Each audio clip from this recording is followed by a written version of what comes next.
ดีพ่อแม่พี่น้องป้องปรายเบิดสุคนเนาะ FC ทางช่องบ่ภูมิ Official เนาะสำหรับมื้อนี้เนาะบ่ภูมิก็สิมาตามแนวทางหวยลาวสตาร์พี่น้องเนาะสำหรับลาวสตาร์เนาะงวดวันที่10เนาะเดี๋ยวบ่ภูมิหากระดาษเด้อพี่น้องลาวสตาร์กระดาษนี่เข้ากองเท่าภูเขาเลยพี่น้องเอ้ยหลายขนาด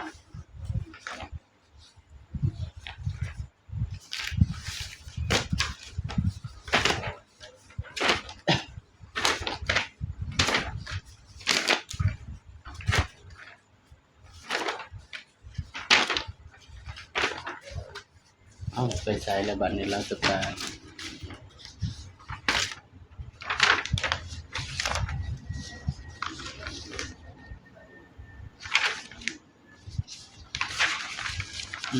กระดาษบ่ภูมิหลายโพดพี่น้องเอ้ยยังบ่ได้เก็บเข้ากล่องไว้ไปขายพี่น้องขายต่ออยู่เนาะ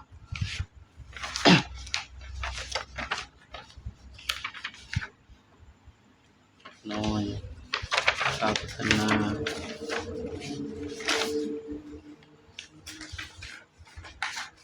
ลาวพัฒนามื้อนี้บ่ออกเด้อพี่น้องเด้อ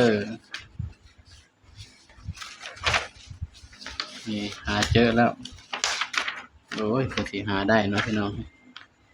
สำหรับลาวสตาร์เนาะมื้อนี้ให้เด่น5กับ6เนาะพี่น้อง เด่น5กับ6ผลมันออกบัด161ข้างล่างออก31พี่น้องสำหรับลาวสตาร์เนาะพี่น้องเนาะก็ถือว่าปังอยู่พี่น้องเข้าที่ตัวรองเนาะเพราะว่าบ่ภูมิให้เด่น5เนาะก็มาที่ตัวรองเนาะพี่น้องเนาะสำหรับลาวสตาร์นี่ก็ถือว่าปังอยู่พี่น้องลาวสตาร์มื้อนี้เนาะนี่ ก็ถือว่าปังอยู่พี่น้องเนาะตัวเลขก็มีเข้ามีหลุดเนาะพี่น้องเนาะเพราะฉะนั้นก็ไปตามกันต่อแล้วพี่น้องเนาะสำหรับลาวสตาร์งวดวันที่11เด้อพี่น้องเด้อบัดนี้ตามกันต่อเนาะก็มาเบิ่งชุดวินพี่น้องชุดวินกันเนาะนี่มันมักหลุดแต้มเดียวเนาะพี่น้องชุดวินนะ3223ออก31เนาะนี่มันมักหลุดแต้มเดียวเนาะพี่น้องเนาะสำหรับชุดวินเนาะนี่ไปตามกันต่อเนาะพี่น้อง สำหรับหวยลาวสตาร์เนาะงวดวันที่11เด้อพี่น้องเด้อบัด11มีนาคม68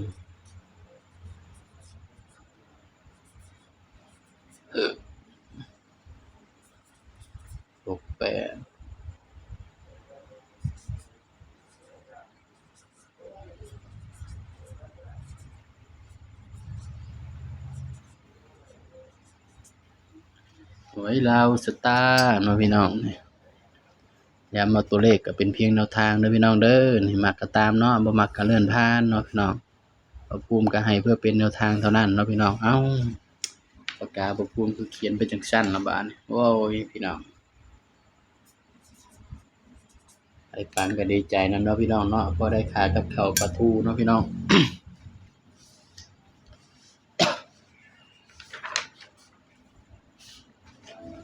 ใช่แล้ว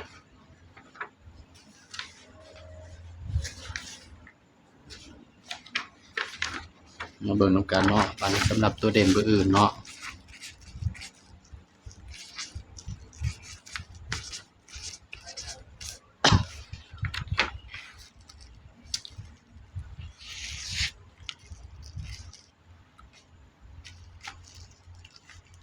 7 7 8 4 5 10 11 18 18ได้9กับ0สำหรับตัวเด่นเบอร์อื่นเด้อพี่น้องเนาะ สำหรับลาวสตาร์ของเราพี่น้อง7บวก3ได้10 0กับ1บวกลง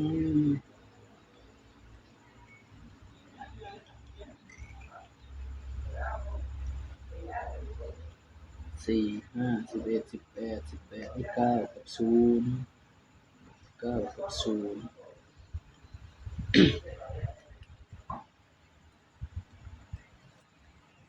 พี่น้องสำหรับตัวเด่นเด้อพี่น้องเด้อลาวสตาร์ตัวอื่นเนาะ3 7 7 7ได้4 4 5 3 4 5เด่น3ตัวก็คือ3 4 5พี่น้องนะ มาวัดใจนำกันได้เลยพี่น้องสำหรับเด่นมื้ออื่นเนาะ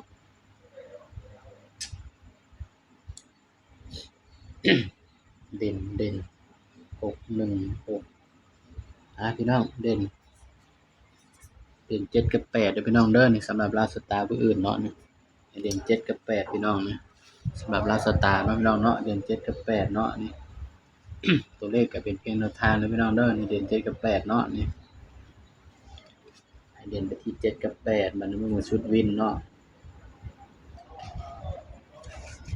เด่น7กับ8เนาะพี่น้องเนาะสำหรับลาวสตาร์เนาะบัดนี้ก็มาจับคู่นำกันเลยพี่น้องปรับปรุงก็สิบ่ให้หลายคู่เด้อพี่น้องเด้อให้อยู่8คู่เนาะสำหรับลาวสตาร์เนาะพี่น้อง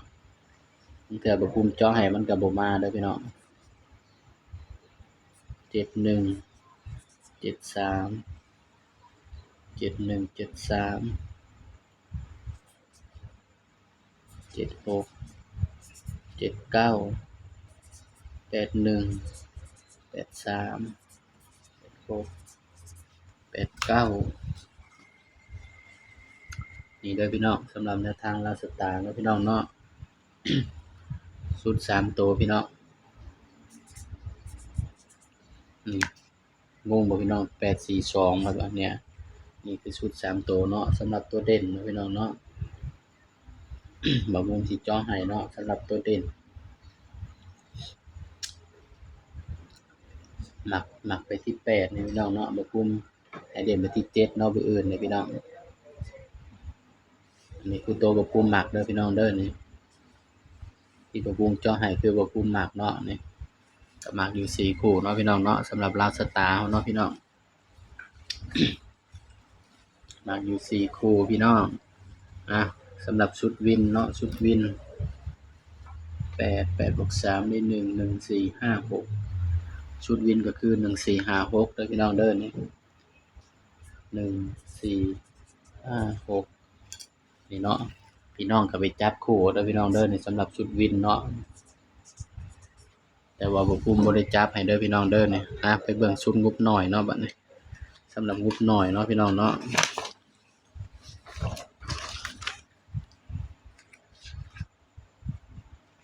สำหรับชุดงบน้อยเนาะลาวสตาร์เด้อพี่น้องเด้องบน้อยก็ผมสิลองให้งบน้อยไปนำเนาะนี่สำหรับชุดงบน้อยกับตัวเด่นมันก็สิคือเนาะ บางเทื่องบน้อยเนาะพี่น้องเนาะมันคนละสูตรกับชุดเต็มเด้อพี่น้องเด้อชุดงบน้อยเนาะสำหรับตัวเด่นเนาะบ่คุ้มก็ให้เด่นไปที่2กับ3เนาะพี่น้องเนาะสำหรับตัวเด่นเนาะอันนี้คือชุดงบน้อยเด้อพี่น้องเด้อนี่บัดนี้ก็มาจับคู่เนาะบ่คุ้มให้อยู่4คู่เนาะสำหรับงบน้อยนี่พี่น้อง24 28 34 38นี่เด้อพี่น้องสำหรับชุดงบน้อยเนาะพี่น้องเนาะก็ให้4คู่เด้อพี่น้องเด้อนี่ก็เป็นเพียงแนวทางเนาะพี่น้องเนาะนี่สำหรับลาวสตาร์เนาะพี่น้องเนาะนี่ เบิ่งชุด3ตัวพี่น้อง